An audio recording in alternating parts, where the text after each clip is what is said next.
Welcome to the Barbados Today Evening News Update for Monday, October the 30th. I'm Emmanuel Joseph. Thanks for joining us. In our top story at this hour, police say they are not focusing attention on the infamous Andre Lord Evil Jackman following an incident on Saturday at a bar in Stroud Bay, St. Lucie, in which another man is now facing 3 charges, including assaulting Police Commissioner Tyrone Griffith. Initial reports stated that Jackman, who is currently on bail for the April 2014 murder of Charlie Doon and is on a 6 p.m. to 9 p.m. curfew, was being sought by police in connection with the weekend incident. The reports had also claimed he may have breached his curfew. However, Jackman's attorney, Arthur Holder, and police spokesman, Acting Inspector Roland Cobbler, said this was not the case. In the meantime, the other man, 39-year-old Dwayne Carlo Griffith of Crab Hill, St. Lucie, has been charged with obstructing the police commissioner in the execution of his duty, resisting him and assaulting him. When he appeared in the District D Court today before Magistrate Ian Weeks, Griffith pleaded not guilty to the 3 charges, but was remanded to prison to reappear in Holetown on November the 9th. 2 of the island's top judicial and law enforcement officials are proposing urgent measures to protect vulnerable witnesses. Chief Justice Sir Marson Gibson this morning disclosed that he has already had discussions with the Acting Director of Public Prosecutions, Donna Bab Agard, on special measures for vulnerable witnesses. I know you and I had some conversations about special measures and vulnerable witnesses, and the fact that we really need to up our game because the criminals are ahead of us. However, Acting Commissioner of Police Oral Williams, who addressed the same function, went even further when he picked up the matter. Any program that is put in place must go beyond the disposal of the case. It is my belief that there is a case for witness protection legislation in Barbados, and in or for appropriate cases, the provision of safe houses with appropriate rules and regulations in place.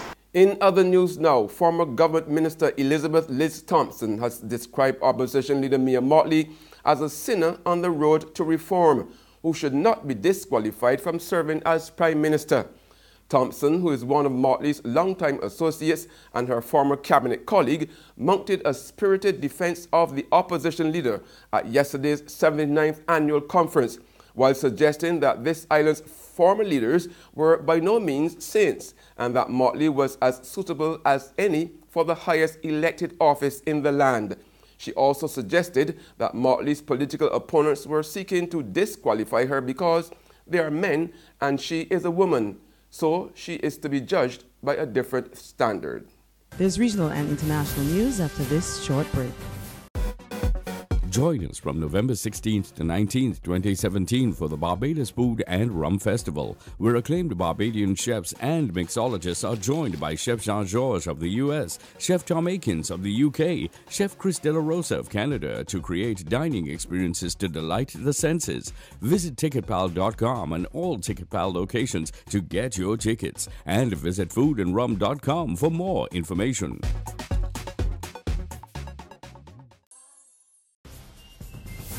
Welcome back with news from the region now. Supporters from both JLP, that's the Jamaica Labour Party, and the People's National Party clashed this evening in Richmond St. Mary as Jamaicans voted in a by-election.